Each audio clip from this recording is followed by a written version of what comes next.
આપ જોઈ રહ્યા છો સ્પાર્ક ટુડે ન્યૂઝ। પહેલગામ હુમલા બાદ ભારતે શરૂ કરેલા ઓપરેશન સિંદૂર જે એક ફક્ત યુદ્ધની ઝલક સમાન હોય, ત્યારે ભારતે સાબિત કરી બતાવ્યું છે કે પાકિસ્તાન ગૂંઠણે લાવીને તેમની औकात બતાવી રહ્યું છે।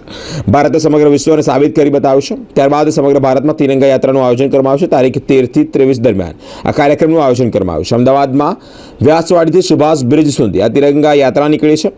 મહિલાઓ, બાળકો તેમજ ભાજપના કાર્યકર્તાઓ તથા પોલીસ ઉચ્ચ અધિકારીઓનો કાફલો પણ ત્યાં હાજર રહ્યો છે। તિરંગા યાત્રા કાઢવામાં આવી છે। ગુજરાતના મુખ્યમંત્રી ભૂપેન્દ્રભાઈ પટેલ પણ ઉપસ્થિત રહ્યા છે અને યાત્રામાં હજારોથી વધારે લોકો જોડાયા છે। अहमदाबाद शहर में तिरंगा यात्रा की शुरुआत आज हो रही है। व्यासवाड़ी से सुभाष चौक, जहाँ सुभाष जी का स्टैचू है, वहाँ तक ये यात्रा जाएगी। राज्य के मुख्यमंत्री भूपेंद्र भाई पटेल भी ये तिरंगा यात्रा में शामिल होने वाले हैं। हम सब जानते हैं कि कश्मीर की जो घटना बनी उसका जबरदस्त मुकाबला भारत की सेना ने किया और भारत की सेना ने जितने भी आतंकियों का अड्डा था उस पे घर पे जाके घुस के 100 से ज्यादा आतंकवादियों को मारने का काम किया है। आज नरेंद्र मोदी ने भी कल पूरे देश वासियों को उनके भाषण में बोला है कि आने वाले समय में भी पाकिस्तान कुछ भी आतंकी प्रवृत्ति करेंगे तो भारतीय की सेना छोड़ेंगे नहीं और मुकाबला करेंगे और मुंह तोड़ जवाब देंगे।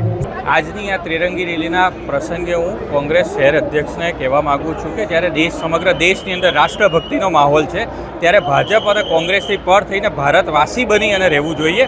અને હું તો એમને પણ આમંત્રણ આપું છું કે જ્યારે સ્વૈચ્છિક સંગઠનોએ આટલા મોટા પ્રમાણમાં ત્રિરંગા રેલી જ્યારે યોજી હોય તો એમણે પણ આમાં જોડાવું જોઈએ અને હજી પણ સમય છે, અહીંયા આવી શકે છે અને કોંગ્રેસના કાર્યકર્તાઓને પણ આહવાન કરી શકે છે કે ત્રિરંગા રેલીની અંદર એવો ભાગ લે। બાકી જ્યારે આટલી વિશાળ જ્યારે ગુજરાત વેપારી મહામંડળ હોય, ઇન્ડિયન રેડ ક્રોસ સોસાયટી હોય, વિવિધ સામાજિક સંગઠનો હોય, ધાર્મિક સંસ્થાઓના વડાઓ જ્યારે આવતા હોય અને જ્યારે આપણા સૈન્યના જવાનોએ પાકિસ્તાનને જડબાતોડ જવાબ આપ્યો હોય, પાકિસ્તાનને 48 કલાકની અંદર ઘૂંટડીએ પાડી દીધું હોય, તો આ સમય રાષ્ટ્રભક્તિનો માહોલ છે। આ રાજકારણનો માહોલ નથી।